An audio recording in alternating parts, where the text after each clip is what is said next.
नमस्कार दोस्तों, वंदना भोजक चैनल में सबसे पहले मैं आप सभी का हार्दिक अभिनंदन करता हूं। आप लोगों का बहुत बहुत स्वागत करता हूं। दोस्तों, आज का हमारा टॉपिक्स वास्तु का है, वो बहुत ही महत्वपूर्ण टॉपिक्स है, क्योंकि यदि हमें वास्तु की जानकारी नहीं होती है और हम गृह निर्माण कार्य करते हैं, नया घर बनाते हैं, तो हमें वास्तु की जानकारी होना बहुत ज़रूरी है। यदि हमारे घर का वास्तु अनुसार निर्माण नहीं हुआ तो फिर हमें उस घर में बहुत बड़ी दिक्कत हो सकती है। दोस्तों, आज हम बात करते हैं घर के मुख्य द्वार के बारे में, क्योंकि ये मुख्य द्वार हमारे घर के लिए बहुत महत्वपूर्ण होता है। घर में सकारात्मक और नकारात्मक दोनों ही एनर्जियां हमारे घर के अंदर प्रवेश करती हैं। जैसे हम अपने घर के अंदर प्रवेश करते हैं और बाहर निकलते हैं, वैसे ही हमारे घर के अंदर सकारात्मक एनर्जियां और नकारात्मक एनर्जियां प्रवेश करती हैं और पुण्य बाहर निकलती हैं। दोस्तों, हमारे घर के अंदर नकारात्मक एनर्जियां प्रवेश नहीं करें, इसके लिए हमें क्या करना चाहिए?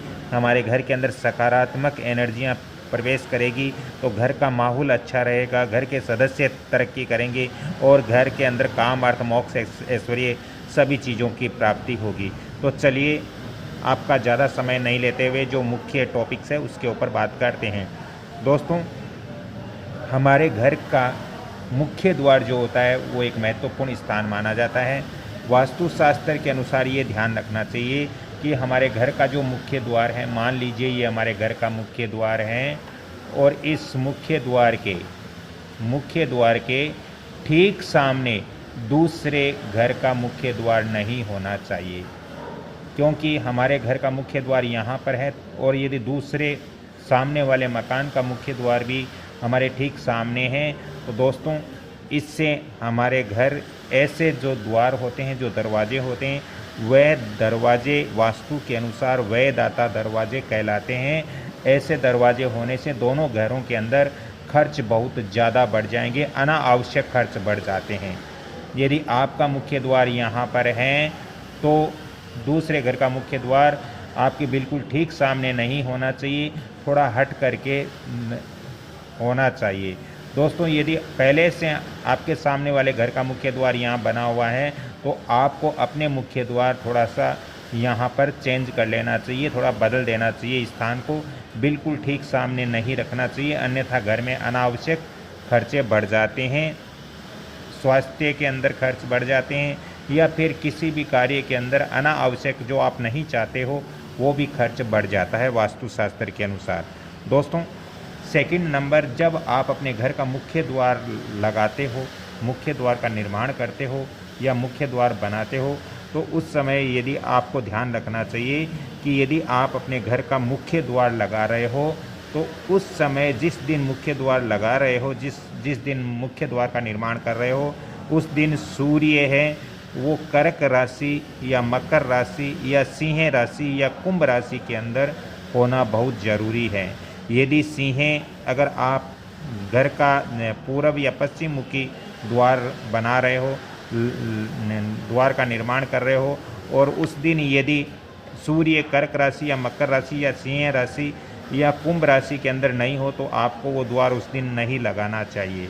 दोस्तों, ऐसे ही यदि आप अपने घर के यदि उत्तर दिशा में द्वार बना रहे हो, उत्तर दिशा के अंदर यदि आप द्वार का निर्माण कर रहे हो तो ये भी ध्यान रखें कि उस दिन सूर्य हैं वो तुला राशि या मेष राशि या वृश्चिक राशि में होना चाहिए। यदि आप उत्तर दिशा के अंदर गेट बना रहे हो, मुख्य द्वार बना रहे हो और यदि सूर्य उस दिन तुला राशि या मेष राशि या वृश्चिक राशि में नहीं हो तो उस समय आपको मुख्य द्वार नहीं लगाना चाहिए। दोस्तों, वास्तुशास्त्र के ऐसे महत्वपूर्ण जो टॉपिक्स हैं वो मैं इस वंदना भोजक चैनल पर ही देता हूं, इसके अलावा कमल किशोर चैनल पर भी देता हूं। यहीं से आप वास्तु और ज्योतिष की महत्वपूर्ण जानकारियां ले सकते हो। दोस्तों, शास्त्रों में भी कहा गया है कि नवभागम ग्रहम कुर्यात पंचम भागम तु दक्षिणे,